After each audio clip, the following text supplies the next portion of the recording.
Olá, amigos da TV Batuíra, Portugal, do Grupo Espírita Batuíra. É uma alegria nós podermos fazer mais um estudinho. E como sempre, ao iniciar, nós convidamos que nos acompanhe na prece de abertura.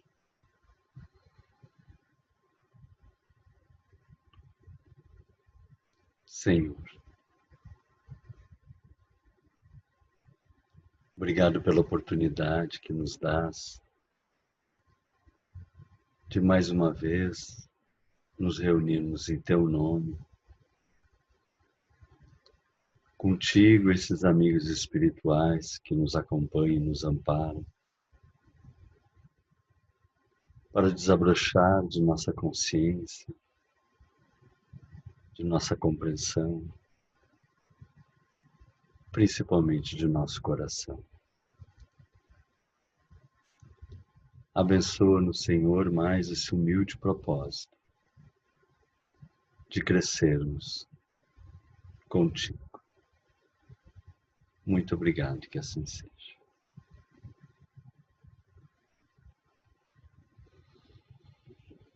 Bom, nós vamos tentar falar um pouquinho então sobre esse tema, brilhe a vossa luz. E o nosso mestre, nosso amorzão já nos dizia, conhecereis a verdade e a verdade vos libertará. E Kardec estrutura todo o edifício da doutrina espírita em ciência, filosofia e religião. Ele diz que qualquer uma delas, sozinha, estaria capenga, dependendo deste tripé para estruturar o edifício. Então nós vamos falar um pouquinho só sobre cada uma. Ciência, né? Quando nós falamos em luz, nós gostaríamos de começar falando em ondas, bem rapidinho. Então, ondas o que são? São perturbações que se propagam pelo espaço sem transporte de matéria ou de energia. Se eu jogo uma pedra na água, a água não sai, mas ela se movimenta. Seriam as ondas d'água, digamos assim. Né? E nós vamos ter também o conceito de comprimento de onda, que vai ser importante para o que nós vamos abordar. Como é que se fala, como é que se diz assim, qual o comprimento de uma onda? Vai ser a medida de uma crista a outra crista, ou de um vale a outro vale. Então, aqui, essa é a marcação de um comprimento de onda, ou aqui um comprimento de onda. Por que isso vai ser importante? Porque nós vamos referir aqui a ondas curtas, ondas longas. E ondas longas, por exemplo, são ondas de baixa frequência, onda curta de alta frequência. E isso vai ser importante mais adiante para nós percebermos o próprio espírito, à medida que ele vai desenvolvendo, vai evoluindo, ele vai aumentando os seus potenciais. Nós podemos ter onda de água, podemos ter onda de partículas. Por exemplo, o som que chega aos nossos ouvidos, na verdade, são partículas. Se não houver essas partículas no ar, ou seja, eu poderia estar lançando, mas as partículas não bateriam uma na outra e não chegaria numa parte do meu ouvido, lá chamado tímpano, e aí o meu cérebro localizaria como som. E nós temos uma faixa de audição. Os sons muito graves, às vezes, por exemplo, a casa treme, a gente não ouviu o som, mas a vibração do som a gente ouviu. Ou quando vai para agudos chega um ponto que o nosso ouvido não pega mais. Então, nós temos uma faixa bem pequena de audição, né, que seria o espectro sonoro. Vamos ter também ondas eletromagnéticas, né, que vão ser as ondas de rádio, raio-x, e que são as que vão atuar na nossa visão daí. Né? O nosso olho, ele tem células especializadas, cones e bastonetes, mas uma série de células e camadas especializadas que capta o tipo de onda, e aí vai definir como cor, enfim. E é interessante, veja assim, olha o tamanho do espectro, né? Desde ondas de rádio, FM, AM, TV, infravermelho, ultravioleta, raio-x, e nós só vemos aquele trechinho ali. Então, às vezes, quando alguém brinca assim, eu não enxergo o espírito, nós não enxergamos nada. Aqui agora está passando, se botar uma televisão aqui, eu posso pegar vários canais e eu não enxergo eles. Eu posso falar no celular, está vindo as ondas dos celulares, e eu não enxergo. Eu enxergo aquela faixinha que se chama o espectro visível da luz. E nós vamos ter, então, nesse espectro geral, ondas longas, de baixa frequência, baixa energia, até ondas curtas, de alta frequência e alta energia. E a luz, né, que é o que nos interessa aqui. A luz vem lá dos átomos. Os átomos, eles são mais ou menos parecidos com os planetas orbitando em torno do Sol, com a diferença de que eles mudam, né? A Terra está sempre na mesma órbita, Marte está sempre na mesma órbita. E os átomos, quando eles recebem energia, por exemplo, se eu pego um metal e aqueço, ele enche de energia, os átomos saltam de uma órbita para outra. Esse salto é porque ele ganhou energia. Quando ele retorna, ele emite a energia que ele ganhou e emite sob a forma de fóton. Na verdade, é daí, por incrível que pareça, lá dos átomos que está surgindo a luz que nós vemos. Tá? Quando o átomo devolve a energia que ele recebeu sob forma de onda. E nós vamos ter todas aquelas que nós falamos e pode ver de ondas longas, que seriam ali o vermelho, até ondas mais médias, curtas, super curtas, que são lá o violeta. Dentro do esoterismo sempre se fala que o espírito mais evoluído tem a chama violeta, talvez é baseado nesse espectro da luz. E é interessante perceber que os átomos, quando têm pouco orbitais, eles só conseguem emitir ondas longas, vermelhas, que são as que vão estar ali no centrinho. À medida que eles vão crescendo, vão botar entre aspas, evoluindo os átomos, vão tendo mais orbitais, quanto maior o raio atômico, maior o número de níveis de energia. Ele amplia e consegue ter ondas mais potentes daí. Agora, dentro da filosofia, a gente falou um pouquinho sobre ciência, agora dentro da filosofia, o que seria a luz dentro da filosofia? Quem nos aborda, primeiramente, esse aspecto é Platão, discípulo de Sócrates. Sócrates é o pai da nossa filosofia ocidental. E ele tem, nesse livro A República, o mito da caverna, que é bastante conhecido. Que eu vou passar rapidinho, um videozinho bem curtinho de 2 minutos, mas vocês podem imaginar a semelhança com nós encarnados e sem a capacidade de visão clara, e quando tem toda uma vida no plano espiritual real que nós não enxergamos. Então vamos dar uma olhadinha nessa relação que ele faz. Ele coloca nós encarnados como se estivesse presos em correntes. Imagine prisioneiros que passam as suas vidas inteiras amarrados em uma caverna. Foram amarrados de forma que não conseguem olhar para trás, apenas para a parede em sua frente. Em suas costas está uma fogueira, e entre eles e a fogueira há um caminho. Imagine que diariamente uma variedade de objetos passam pelo caminho. Seria a vida real, é um simbolismo as que Platão faz. Conduzem suas vidas, suas formas, criam sombras curiosas na parede. Portanto, nós encarnados só vemos a sombra da realidade. As sombras e os ecos de objetos que nunca viram.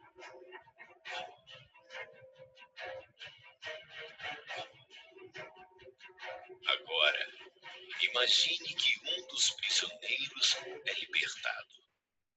Depois de algum tempo, se adaptando à forte luz, o prisioneiro libertado irá começar a vivenciar o mundo pela primeira vez. E não se parece com nada do que ele poderia imaginar. Com sua nova percepção sobre o mundo, o homem evidentemente quer voltar e compartilhar suas incríveis descobertas com seus antigos amigos. Mas os prisioneiros não conseguem reconhecer o seu próprio amigo. Ele se parece como todas as coisas. Sua voz é um ego distorcido e seu corpo uma sombra grotesca. Eles não conseguem entender sua fantástica história sobre o mundo fora da caverna. Para eles, isto nunca existirá. Mas isto, evidentemente, não torna o mundo fora da caverna menos real. Impressionante esse simbolismo, digamos assim, do plano espiritual, do plano verdadeiro, e de nós aqui encarnados, e alguém que vá, perceba e tente falar para nós. Muito impressionante esse trabalho do Platão. Mas o que é interessante aqui a gente falar na filosofia? A filosofia vai nos tratar a luz agora já com uma outra característica. A luz como verdade. E aqui, dentro da filosofia, uma verdade espiritualista, poderia ter uma verdade materialista, existencialista, mas a luz como a compreensão de uma verdade. É muito bacana esse quadro, A Escola de Atenas, de Rafael Sanzio, que nós temos ali bem no centro Platão e Aristóteles, e é interessante a postura de cada um. Platão dizendo assim, olha, a verdade está lá, no plano espiritual. E Aristóteles dizendo que não, nós temos que olhar aqui, na matéria. E esse eu acho que foi um processo, uma polaridade que ocorreu em todo esse nosso desenvolvimento dos gregos para cá, né? Alguns apontando para cima e outros apontando para baixo. E dentro da religião, como é que nós veríamos? Dentro da religião, iluminação é um conceito teológico presente em todas as religiões, relacionado à revelação espiritual, ao entendimento profundo do significado e propósito de todas as coisas e à comunicação com a divindade. Ou seja, dentro da religião é algo maior. Quanto mais evoluído, mais luz tu vai ter. Luz de lucidez e luz mesmo, de iluminação. Por exemplo, Buda, o simbolismo, a origem da palavra Buda significa iluminado, ou iluminado, aquele que se iluminou. Então, dentro das tradições religiosas, a iluminação é um ampliar de consciência, de percepção e de sensibilidade. Então, vamos dar uma olhada nessa caminhada para a iluminação. Nós vamos pegar alguns dados desse trabalho, evolução e transição, para nós olharmos essa caminhada e esse ascender nosso. Dentro da ciência que nós podemos compreender, nós vemos de um Big Bang há 13,8 bilhões de anos atrás, e Kardec, no Livro dos Espíritos, tem algumas questões que me marcam muito no Livro dos Espíritos, a 540 é uma delas, porque Kardec indaga os espíritos para que a reencarnação? E é uma resposta linda, eu deixo vocês lerem mais tarde, mas me toca muito porque ela basicamente diz assim, nós estamos aqui para crescer e fazer crescer. Eu acho isso lindo, isso é uma coisa que me mobiliza todos os dias quando eu levanto, eu tenho isso como objetivo, crescer e fazer crescer no cosmos. E no final da questão diz assim, é assim que tudo serve, tudo se encadeia na natureza, desde o átomo primitivo até o arcanjo, pois ele mesmo começou pelo átomo. Ou seja, dentro dessa evolução, nós não vemos só de animais, vemos lá do átomo, aprendendo a girar um elétron em torno de um próton. Nós éramos o átomo mais básico, um hidrogênio. No momento que nós aprendemos a ser um hidrogênio, nós evoluímos e passamos a ser 2 elétrons em torno de 2 prótons, nós somos um hélio. Depois 3 elétrons em torno de 3 prótons, nós somos um lítio. Olha que lindo isso, né? E assim nós somos galgando, conquistando estruturas mais complexas, depois estruturas vegetais, animais, até chegar no ser humano. E é esse ser humano que nós estamos agora vivenciando e construindo. Então nós iniciamos, vejam só, aprendendo a girar uma bolinha em torno da outra, um átomo. E agora nós, né, a nossa estrutura, nós mobilizamos quintilhões de átomos, trilhões de células especializadas, nós temos cerca de 200 tipos de células, mas trilhões de células no nosso corpo. Só no nosso cérebro se coloca como 100 bilhões de neurônios, são mais de 60 bilhões já calculados, digamos assim. Então veja o espetáculo que é. Quem coordena tudo isso, quintilhões de átomos, trilhões de células, bilhões de neurônios? Esse nosso amigo aqui, lascando pedra. O nosso cérebro está muito além de qualquer computador imaginável. Ele tem toda uma plasticidade. Nós, na verdade, ainda não entendemos a grandeza do cérebro, o movimento do cérebro, mas ele é algo impressionante. E nós temos ele desde lá da pré-história, com total inconsciência da nossa complexidade. Como foi possível isso? Então, o que a ciência tem percebido e que a espiritualidade nos fala é que nós somos o tempo todo amparados nesse desabrochar e nesse desenvolver do nosso processo evolutivo. A própria ciência coloca assim que falta algo mais, né? Que seria assim um outro mundo atuando. Por exemplo, logo que surgiram as primeiras estrelas, surgiram núcleos vorticosos para a formação logo depois do Big Bang. Então, existe uma área da física que diz que deve ter vindo anterior ao Big Bang, ou seja, já ampliou, né? Se fala em universos paralelos, multiversos, pebranas. O Stephen Hawking, aquele grande físico, materialista, um pouco antes de desencarnar, ele trabalhava com outro físico, o Thomas Hertog. O último estudo dele que foi publicado logo depois que ele desencarnou.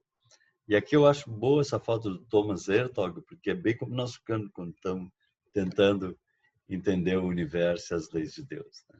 Mas eles publicam logo depois a morte de Stephen Hawking, e a ideia é, eles descrevem que a nossa realidade da qual o nosso universo é observável, é derivado de um universo maior inobservável. Vejam só, ele era um físico materialista, mas ele disse, não, tem uma coisa maior que atua sobre nós aqui. Olha que lindo isso, né? Então, somos cuidados pelo alto. Um universo maior, inobservável. E o Chico, lá com o 5º ano primário, em 1958, já recebeu de um médico, o espírito de André Luiz, esse livro fantástico, Evolução em Dois Mundos. Ele nos coloca assim: ao influxo do próprio Senhor Supremo, operam as inteligências divinas a ele agregadas, em processo de comunhão indescritível. Os grandes devas da teologia hindu, ou os arcanjos da interpretação de variados templos religiosos, constroem os sistemas na imensidade. Então, olha que lindo. Está nascendo o universo e grandes espíritos organizando a formação de estrela, a formação de galáxias, mais tarde a formação do nosso sistema solar, convertendo em habitações cósmicas. Então, somos cuidados pelo alto há muito mais tempo do que podemos imaginar.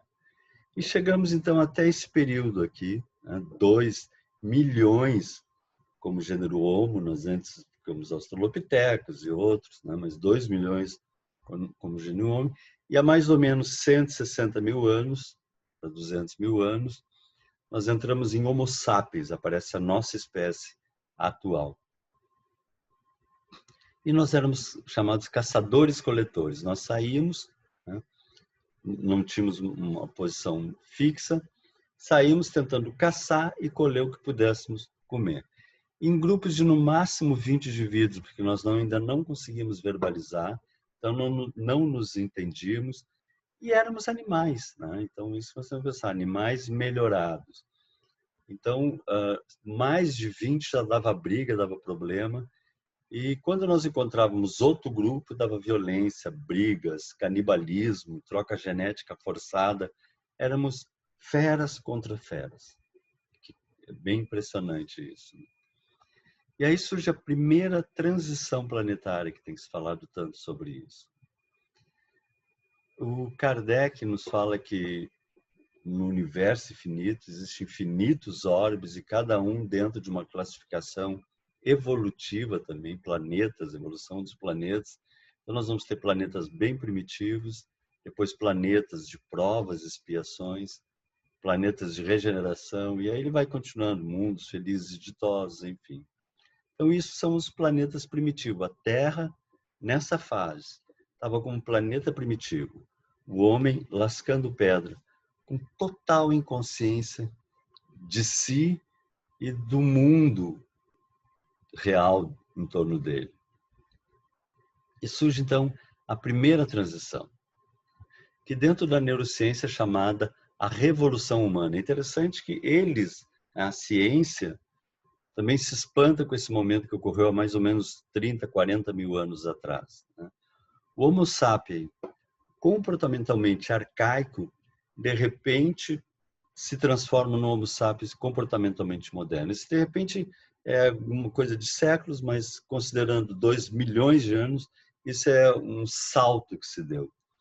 E os espíritos nos colocam, André Luiz principalmente, que a espiritualidade, em determinado momento, trabalhou a nossa formação, a nossa estrutura de formação, para que nós, lá atrás, começássemos a falar. E surge o verbo. Nós começamos a verbalizar. E no momento que nós começamos a verbalizar, como é que a gente pensa? A gente pensa com palavras. Então, nós começamos a pensar. Nós temos a capacidade de simbolizar e aí podemos também ampliar o nosso grupo. Mas esse momento é mágico, porque no momento que nós começamos a pensar, é como se nós acordássemos assim. Né? E André Luiz nos coloca, o homem que lascava a pedra e que se escondia na furna, escravizando os elementos com a violência da fera e matando indiscriminadamente para viver, éramos nós naquela época. Convidado pelos instrutores amigos que lhe amparam a senda, passou a indagar sobre as causas das coisas. É como se começasse a pensar e meio que acordasse, assim, quem que eu sou, o que que eu estou fazendo aqui, o que que é isso? Olha que lindo esse momento. Né? Observe-se tocado por estranha metamorfose. Vê instintivamente que não mais se poderia guiar pela excitabilidade dos seus tecidos orgânicos apenas, ou pelos apetites furiosos herdados dos animais. Não dava mais para ser só um animal matando indiscriminadamente. Ele é desligado lentamente dos laços mais fortes que o prendiam às inteligências divinas a lhe tutelarem o desenvolvimento. E esse desligado é que é o momento mágico, é a transição mágica do processo. Esse tempo eu estava vendo um vídeo na Nature Geographic e eram uns antílopes pastando numa relva e de repente vem um leão.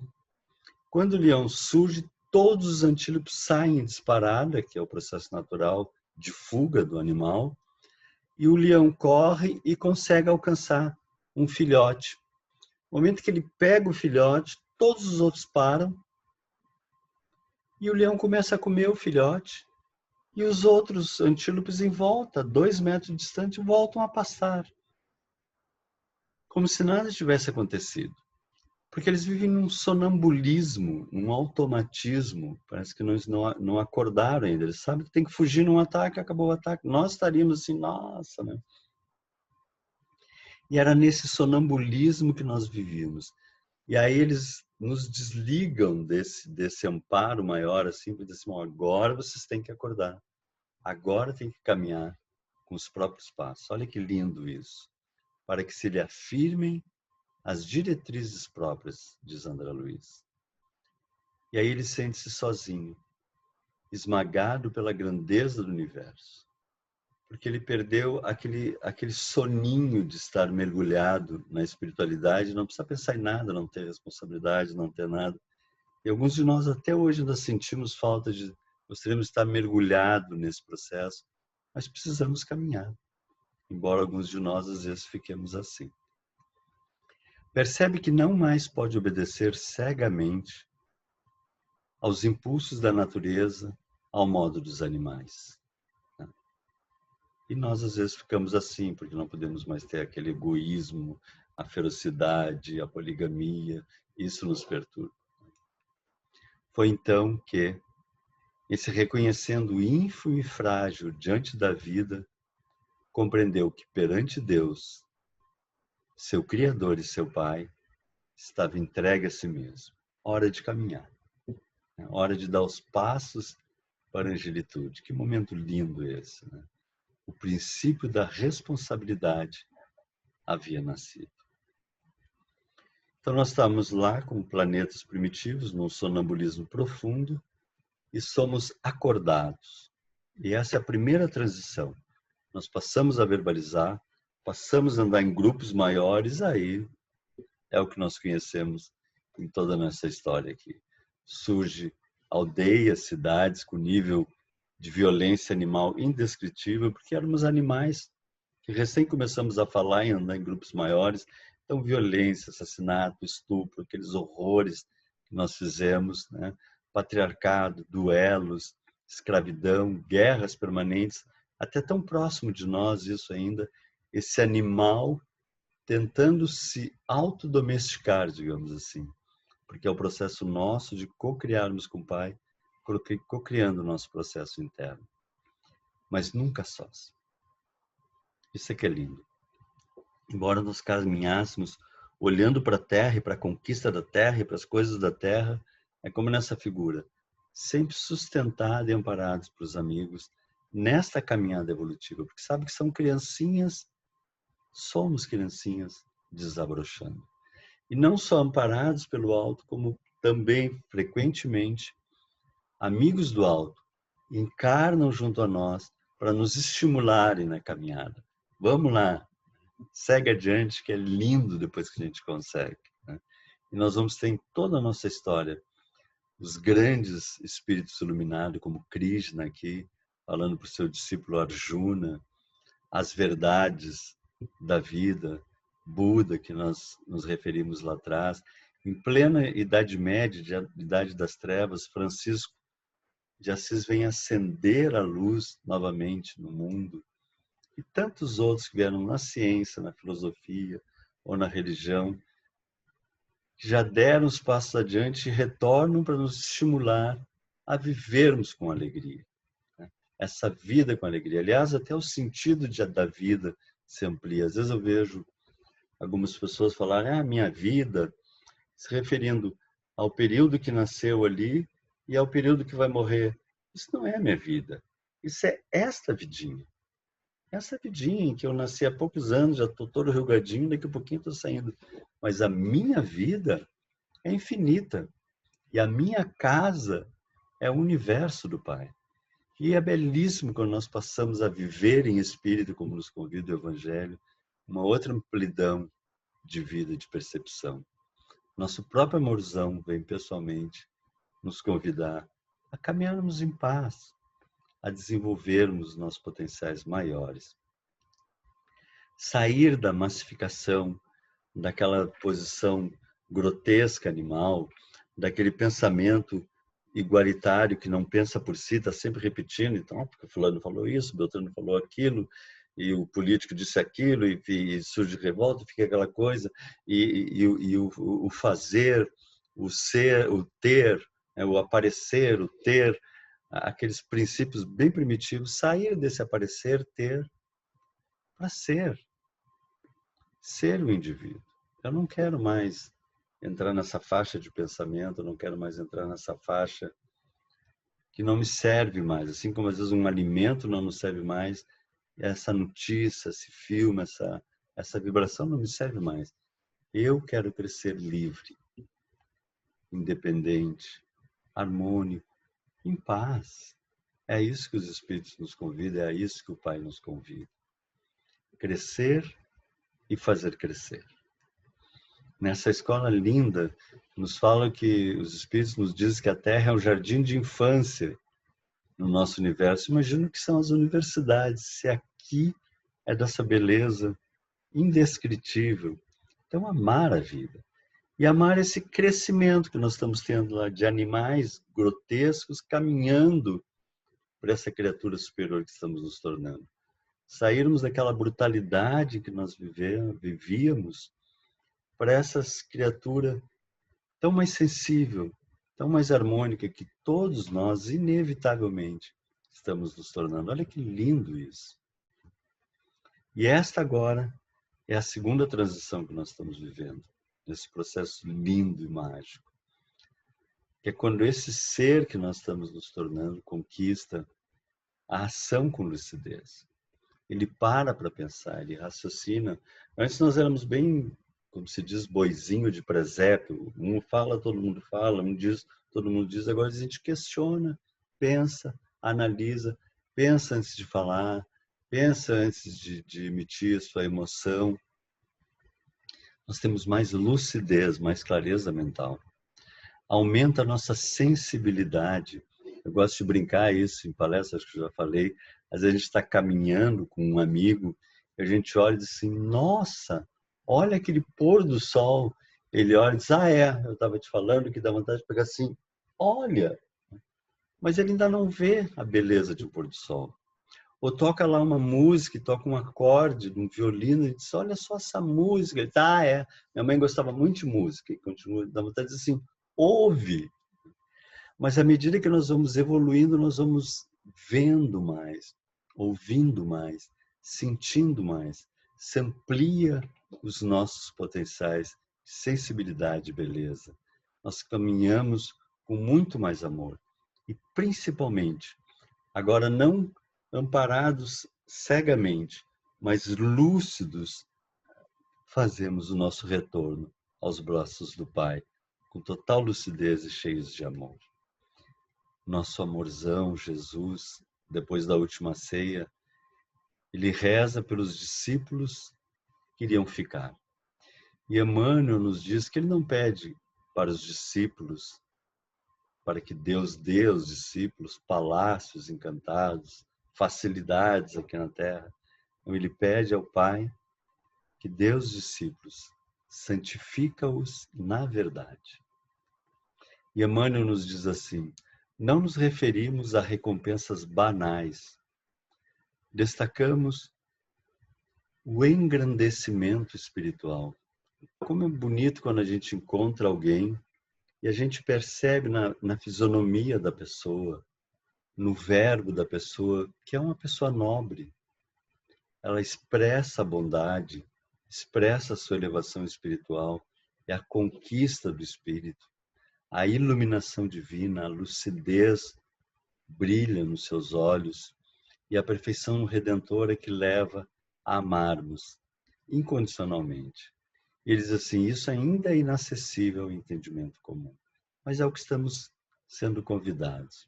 Então, nesse desligar para retornar, né, ao Pai, ao encontro com o Pai, esse é o momento mágico que nós estamos passando. Sair daquele Pedro hesitante, medroso, para aquele Pedro pedra, né, que estruturou todo o edifício do Evangelho.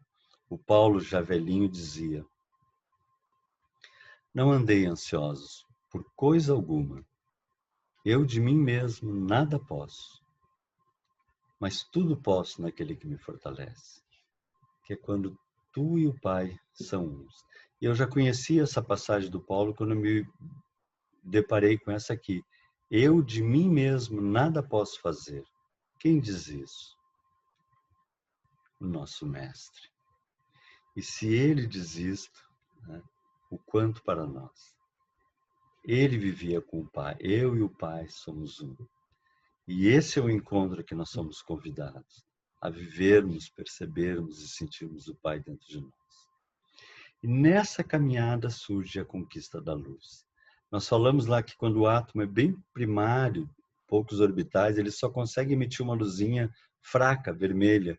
Mas à medida que vão crescendo os potenciais do átomo, seus orbitais, quanto maior o raio atômico, maior o número de níveis de energia. A gente pode fazer uma comparação no mesmo processo com o espírito. Quando nós estamos lá primitivo, nós emitimos ondas longas de baixa frequência, baixa energia, e passamos depois a emitir ondas curtas de alta frequência, de alta energia, aumentaram os nossos potenciais. E surge então a luz. É interessante que em toda a história da religião, os grandes espíritos superiores, vamos dizer assim, aparecem com luz. Na Índia, os iluminados, na Bíblia, não existia luz na época. Então, quando Moisés viu um espírito de luz, ele diz assim, uma sarça de fogo, porque a única luz que existia para eles era o fogo que acendia e brilhava, né? Mas era a luz fazendo presente em toda a nossa caminhada. No livro Os Mensageiros, que enviou aquela palestra relativa à prece que nós fizemos, nós botamos esse trechinho que André Luiz, em espírita, lá no plano espiritual, num hospital, e a diretora vai fazer a prece por alguns enfermos, e quando surge a prece, o André Luiz, então, narra, através do Chico Xavier, essa passagem. Observando-a por um momento, reparei que a esposa de Alfredo se transfigurara, que era a diretora do hospital. Luzes diamantinas irradiavam de todo o seu corpo, em particular do tórax, cujo âmago parecia conter misteriosa lâmpada acesa. Olha que lindo! As senhoras que acompanhavam Ismael estavam quase semelhantes a ela, como se trajassem soberbos costumes radiosos, em que predominava a cor azul. Em seguida tínhamos Alfredo, cujo a luz era um verde suave, sugestivo, sem grande esplendor, e logo após Vicente e eu, André Luiz, mostrávamos fraca luminosidade, a qual, porém, nos enchia de júbilo intenso, que já brilhava um pouquinho. Então, quando nós realmente retornamos ao Pai, nós nos acendemos, digamos assim. Então, nós estamos lá em planetas primitivos, passamos para a primeira transição, que foi o que vivemos até agora, com lutas, guerras e tanta incompreensão, e agora estamos entrando para a segunda transição, que é quando a criatura humana começa a encontrar o Pai. E João, já velhinho, dizia: Deus é amor. E quem permanece no amor, permanece em Deus, e Deus nele. E o Emmanuel nos traz esse momento muito mágico desse processo. Ele diz assim: no instante divino dessa glorificação, deslumbra-se a alma ante as perspectivas do infinito. É que algo estranho aconteceu aí dentro, na cripta misteriosa do coração. O filho achou seu pai em plena eternidade. Que momento mágico esse, né? Aquele momento em que a gente reza para Deus, né? Fala de Deus, mas chega aquele momento em que a gente sente o Pai dentro de nós. E depois que a gente sente o Pai dentro de nós, a gente não consegue mais caminhar sem o Pai. A gente vive e caminha com o Pai. E esse é o planeta de regeneração que nós estamos entrando agora. E isso é lindo.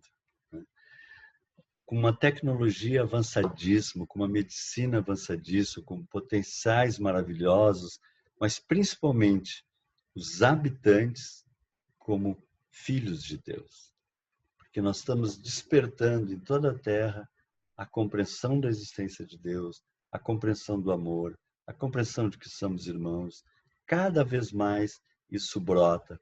E esse é o caminho inevitável que nós estamos vivendo.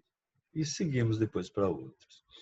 Quando surgiu o Big Bang, a primeira explosão lá atrás, na origem do universo, mais ou menos por cerca de 500 milhões de anos surgiu o Big Bang e surgiram as primeiras bolas dos primeiros átomos, né? Hidrogênio, lítio. E eram as bolas gigantescas que eram as estrelas, e o universo era absolutamente escuro. Totalmente escuro. A gente até fala assim poeticamente, e Deus disse: faça-se a luz. E por pressão gravitacional daquelas bolas gigantescas de átomos, uma espremendo a outra, elas começaram a pegar fogo. E imagina que momento belíssimo deve ter sido na formação do universo, que começa naquele universo escuro a acender as estrelas. Uma estrela aqui, uma estrela lá, outra estrela acolá, e o nosso universo passa a brilhar. Imagina que momento mágico. O mesmo, mais ou menos, simbolicamente, a gente poderia colocar com a Terra, então. Nós vínhamos extremamente primitivos, extremamente animalizados, aí fomos desenvolvendo potenciais, e aos poucos a criatura humana foi ampliando a sua capacidade de percepção para o encontro com o Pai. E a criatura humana na Terra começa a ascender. Aqui e ali começa a se perceber as estrelinhas humanas ascendendo. Que momento lindo nós estamos passando. Dessa nova jornada que temos pela frente de filhos de Deus. Como dizia nosso amorzão Jesus, os justos herdarão a terra. Uma terra de amor, onde nos amamos realmente como irmãos.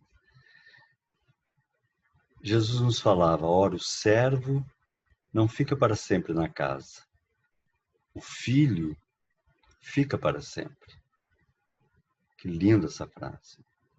E Emmanuel diz assim, na sua exemplificação ensinou-nos Jesus como alcançar o título de filiação a Deus. Ele, Jesus, nos deu o exemplo do trabalho ativo e incessante, nunca parava, sempre crescendo e fazendo crescer. O desprendimento dos dos interesses inferiores do mundo, isso não me serve mais, tipo de notícias, isso não me serve mais. A perfeita submissão aos desígnios divinos. Pai, falo ou não falo? Penso ou não penso? Olho ou não olho? É isso que a gente começa a aprender a fazer. Foi o exemplo que ele nos deixou. Constitui os traços fundamentais de suas lições na Terra. E aí olha que lindo esse trecho de Emmanuel. Muitos homens notáveis pela bondade, pelo caráter adamantino, verdadeiros diamantes, sacerdotes dignos, nós poderíamos colocar aqui espíritas maravilhosos, o que fosse, né? E crentes sinceros poderão ser dedicados servos, aí o grifo é nosso, servos do Altíssimo. O nosso querido Frederico Figner escreveu esse livro que é muito bom, eu recomendo. Voltei através do Chico Xavier, com o pseudônimo de Irmão Jacó. Ele narra desde o desencarne dele desde o momento até a chegada da filha e do Dr. Bezerra de Menezes, que vão recebê-lo. Ele tinha sido um trabalhador espírita extremamente devotado, diretor da Federação Espírita Brasileira, viajava por todo o Brasil, fundou várias casas espíritas, um trabalhador incansável. Então, o Dr. Bezerra de Menezes vem recebê-lo. Olha que coisa linda isso, né? Qualquer um que o próprio Dr. Bezerra vem auxiliar no desencarne. E aí ele é levado para uma praia, e daí naquela praia eles iriam se levar então para as cidades espirituais. E ele estava aguardando uma pessoa que ainda ia chegar, que tinha desencarnado, e ia junto com eles. Ele estava conversando quando ele vê, parecia que vinha uma estrela. Assim. Era uma senhora ladeada por dois companheiros que traziam ela, e o coração dela era um diamante de luz resplandecente. Ele diz, quando ele vê aquela criatura brilhando, ele olha para ele e olha e nem um fiozinho, nem uma luzinha. E ele coloca assim que quase que se perturba, aí ele consegue compreender. Que o trabalho pode ser feito externamente, mas o principal trabalho é dentro de nós mesmos. E essa luz se acende quando nós realmente passamos junto ao Pai a amar. O amar é fundamental. Nós, às vezes, achamos que amamos. Não, nós amamos a humanidade, rezamos pelos que sofrem. E aquele político? E aquela pessoa lá do tribunal, né, da Suprema Corte? E aquele presidente que diz tal coisa? Ah, mas aí... Então, tu não ama. Todos são nossos irmãos, todos são nossos manos. Eu sempre gosto de pensar, quando às vezes eu vejo algum, somente assim nessa área de direção, de poder, e que toma atitudes que, ao nosso ver, não estão corretas, e que tende a vir um mal-estar, eu penso assim, podia ser um filho meu errando dessa forma. Então, a gente tem que se encher de amor, porque se ele está errando, ele ainda vai ter que colher depois o fruto do erro. Que o Pai possa esclarecer a todos, possa orientar a todos, que nós possamos aprender a amar. Porque quando nós começamos a amar, aí sim se acende o nosso coração, como as primeiras estrelas lá no universo, que depois que se acendiam, ficavam na eternidade acesas. E é interessante que depois chega um momento em que então ela chega, eles vão partir, E Bezerra de Menezes disse que era importante que vigiassem, porque eles iriam passar por um período de trevas do umbral para ir para os planos superiores. E aí o irmão Jacó coloca assim: à exceção da irmã, que a nós se reunira por último, não detínhamos o poder da irradiação luminosa. Ela tinha. E ela tinha sido uma professora na Terra, que aprendeu a amar. E amava incondicionalmente. E o coração dela era um diamante reluzente. Olha que lindo isso, amar incondicionalmente. E esse amor nos dá uma proteção que nós nem imaginamos, ele coloca aqui.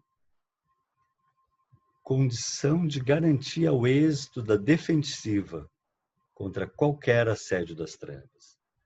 Jesus nos dizia: quem anda na luz não anda em trevas. Que possamos andar na luz. Então, muitos homens notáveis pela bondade, pelo caráter adamantino, poderão ser dedicados servos do Altíssimo, que era o que era o irmão Jacó.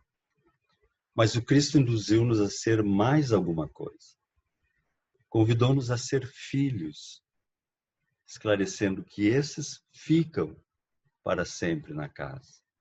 E os servos? Esses muitas vezes experimentam modificações, nem sempre permanecerão ao lado do Pai. Aí palpita a essência da lição.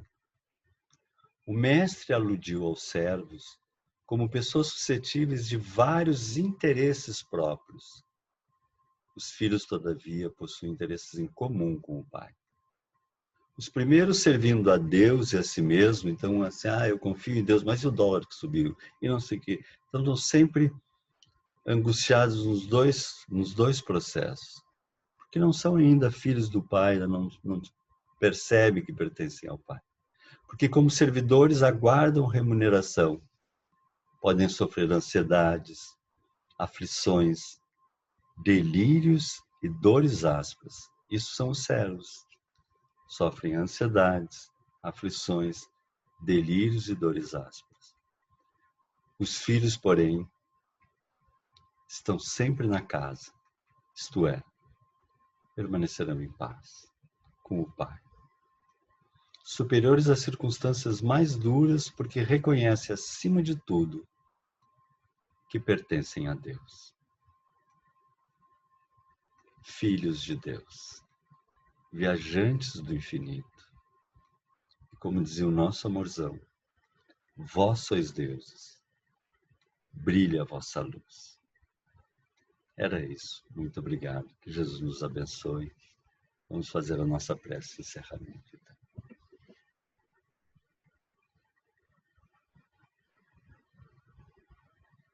Senhor, obrigado por mais esses momentos que nos permitisses abrir os horizontes, abrir o coração. Em mais um convite para caminharmos lá à luz. Deixarmos definitivamente para trás as sombras do passado e marcharmos alegres e confiantes à luz que nos está destinada, como teus filhos, filhos do amor.